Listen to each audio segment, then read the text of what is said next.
اور اس طرح وہ ایئرپورٹ جو ہے بالکل کولیپس ہو گیا ہے. آج صبح سویرے بھی جو ہے نا زبردستی لوگ سینکڑوں کی تعداد میں طیاروں میں سوار ہو رہے تھے, تو پھر وہاں پہ امریکی افواج بھی تھی, انہوں نے فائرنگ کی ہے.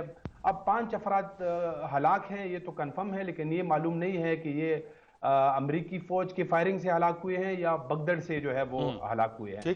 تو یہ صورتحال ہے. باقی جو آپ نے بات کی, اصل میں میرے خیال میں اب کل جو جس طرح ملا برادر نے ایک ویڈیو بیان بھی جاری کیا ہے, اس نے کہا ہے کہ طالبان جو ہے اب ساری مطلب اب ان کی آزمائش اور امتحان شروع ہو گیا ہے.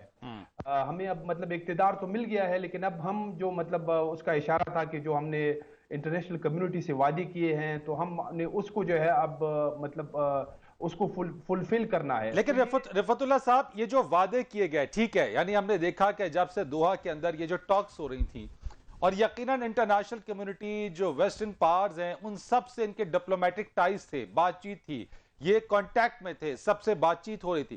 یقیناً کچھ گارنٹیز بھی دی گئی ہوں گی, کچھ گارنٹیز لی بھی گئی ہوں گی, یقین دہانیاں بھی کرائی گئی ہوں گی. مجھے بتائیے گا کہ جو وعدے وعید ہوئے ہیں, اور اگر یہ امتحان ہے طالبان کا افغانستان میں آ جانے کے بعد, اگر یہ وعدے پورے نہیں ہوتے ہیں تو چیک اینڈ بیلنس کون رکھے گا, کون ان کو پکڑ سکے گا, گرفت کون کر سکے گا, اور اگر پہلے ہی جیسے وہ حالات و واقعات پیدا ہو جاتے ہیں تو پھر دنیا کیا کرے گی؟ تو اس حوالے سے دیکھیں, جس طرح دوحہ معاہدہ ہوا اس کا بھی کوئی گارنٹر نہیں تھا, اور اس کی وجہ سے ہی سارے جو ہے نا معاملات بگڑنے لگے. افغان حکومت اس میں ابتدا میں شامل نہیں کی گئی. تو اسی طرح اب صرف یہ ہے کہ یہ ہر ملک میں جاتے رہے ہیں, جیسے ایران جاتے رہے ہیں طالبان, روس جاتے رہے ہیں, چائنا جاتے رہے ہیں, پاکستان آتے رہے ہیں, تو ان کو ویلکم تو کیا جاتا رہا ہے باقاعدہ. کوئی گارنٹی ایسے مطلب ظاہراً جو ہے نا کوئی نظر نہیں آتا کہ اگر یہ اپنے وعدے پوری نہیں کرتے تو پھر اس کا مطلب کون ان سے پوچھ گچھ کرے گا, کون ان کے ساتھ جو ہے نا بات ٹیک اپ کرے گا. میرے خیال میں جو سب سے یہ جو پڑوسی ممالک ہیں ان کو وہاں پہ جو جیسے افغانستان آپ کو پتا ہے کہ عالمی دہشت گردوں کا گڑھ ہے, تو وہاں پہ جو شدت پسند تنظیمیں ہیں, جو بڑی بڑی شدت پسند تنظیمیں ہیں, جیسے القاعدہ ہے, اسلامک اسٹیٹ ہے, اسلامک ترکستان موومنٹ ہے, ٹی ٹی پی ہے, تو ان سب ممالک کو ان تنظیموں سے کسی نہ کسی وجہ سے جو ہے نا مسئلہ ہے, مشکلات ہے. وہ وہاں جیسے اوغیر کے دہشت گرد ہے, چائنا میں مطلب وہ جا کے اٹیکس کرتے ہیں. اسی طرح اسلامک اسٹیٹ کو جو ہے نا روس اور چائنا کے لیے مطلب مشکل ہے. اسی طرح ٹی ٹی پی پاکستان کے لیے ہے. تو یہ جو انہوں نے مطلب دوحہ معاہدے میں بھی یہ گارنٹی دی تھی کہ اب اس کے بعد سے افغان سرزمین کو جو ہے وہ کسی ملک کے خلاف استعمال نہیں کیا جائے گا, تو یہ بہت بڑا ایک چیلنج ہوگا طالبان کے لیے کہ وہ ان کو ان تنظیموں کو کیسے یہ کنٹرول کرتے ہیں, کیونکہ یہ ان کو مکمل طور پر ان کے خلاف کوئی کارروائی بھی نہیں کر سکتے ہیں, کیونکہ یہی جو ہے نا یہ سارے نظریاتی طور پر اگر دیکھا جائے تو یہ ساری تنظیمیں جو ہے نا مطلب یہ آپس میں ایک ہے. رفعت اللہ صاحب, یہ مجھے بتا دیجئے گا کہ اس کے جو یقیناً خطے کے اوپر چیلنجز تو ہوں گے, ایک ٹیسٹ بھی ہے آگے چل کے, یقیناً یہ بات واضح ہو جائے گی کہ طالبان جب اقتدار میں آئیں گے تو یہ اپنے ٹیسٹ میں اور اپنے امتحان میں کس حد تک کامیاب ہوتے نظر آئیں گے, یہ وقت بتا دے گا. پاکستان کے لیے اس وقت جو چیلنجز ہیں اس کے لیے کیا آپ دیکھ رہے ہیں کہ پاکستان کے لیے کس طرح کے چیلنجز ہوں گے؟